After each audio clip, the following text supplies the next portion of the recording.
సహోదరి సహోదరులారా, మీకు శుభవార్త. 2025 సంవత్సరంలో మొత్తం 365 అంశాలను మీతో పంచుకోబోతున్నాము. జనవరి 1వ తేదీ నుండి ప్రతిరోజు ఒక అంశము మరియు దానికి సంబంధించిన వాక్యమును పంచుకుంటాము. దయచేసి ఆ వాక్యములను వినండి, ధ్యానించండి మరియు ఆశీర్వదించబడండి. దయచేసి సబ్స్క్రైబ్ చేయండి మరియు మీ స్నేహితులతో పంచుకోండి. ధన్యవాదాలు.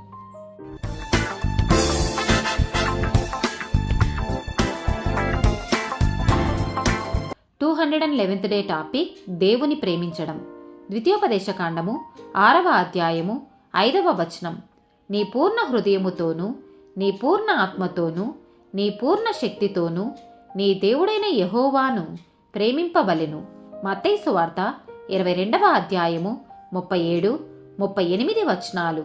అందుకాయన నీ పూర్ణ హృదయముతోనూ, నీ పూర్ణ ఆత్మతోనూ, నీ పూర్ణ మనసుతోనూ నీ దేవుడైన ప్రభువును ప్రేమింపవలెనన్నదియే.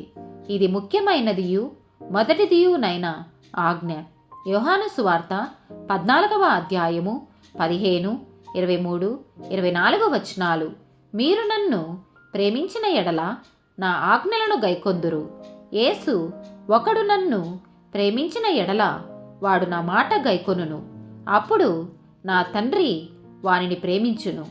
మేము వాని యొద్దకు వచ్చి వాని యొద్ద నివాసము చేతుము. నన్ను ప్రేమింపని వాడు నా మాటలు గైకొనడు. మీరు వినుచున్న మాట నా మాట కాదు, నన్ను పంపిన తండ్రిదే. మొదటి యోహాను రాసిన పత్రిక 4వ అధ్యాయము 19వ వచనం. ఆయనే మొదట మనలను ప్రేమించెను గనుక మనము ప్రేమించుచున్నాము. రోమీలకు రాసిన పత్రిక 8వ అధ్యాయము 28వ వచనము. దేవుని ప్రేమించు వారికి, అనగా ఆయన సంకల్పము చొప్పున పిలువబడిన వారికి మేలు కలుగుటకై సమస్తమును సమకూడి జరుగుచున్నవని ఎరుగుదము. మొదటి కొరింథీయులకు రాసిన పత్రిక 2వ అధ్యాయము 9వ వచనము. ఇందును గూర్చి దేవుడు తన్ను ప్రేమించు వారి కొరకు ఏవి సిద్ధపరచెనో అవి కంటికి కనబడలేదు, చెవికి వినబడలేదు, మనుష్య హృదయమునకు గోచరము కాలేదు అని వ్రాయబడి ఉన్నది. కీర్తనల గ్రంథము 31వ అధ్యాయము 23వ వచనము.